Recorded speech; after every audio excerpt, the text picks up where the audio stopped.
সম্মানিত দিনী ভাই বোন, মানুষের পক্ষে বিচার মাঠে চারটে জিনিস কথা বলবে। এক, সিয়াম। দুই, কোরআন মাজিদ তোমার পক্ষে কথা বলবে। তিন, টাকা যদি বৈধ হয় হজ করতে গেছে, কালো পাথর পক্ষে কথা বলবে। চার, আঙ্গুলে যদি তাসবি গণনা করা হয় তাহলে আঙ্গুল কথা বলবে, তাসবি দানা বলবে না। হাজার দানার তাসবি হলেও হবে না।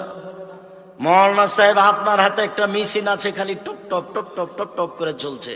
মেশিন দিয়ে তাসবি গণনা করলে মেশিন বিচারের মাঠে কথা বলবে না, আঙ্গুল কথা বলবেন। আব্দুর রাজ্জাক সাহেব, থামেন থামেন থামেন, আমি বৃদ্ধ মানুষ, তাসবি দানায় তাসবি গণনা না করলে খালি ভুল হয়, খালি ভুল হয়। মরা পর্যন্ত যদি একদিন ঠিক না হয় তবে আপনি নেকি পাবেন। এইটাই মুহাম্মদ সাল্লাল্লাহু আলাইহি সাল্লামের নীতি।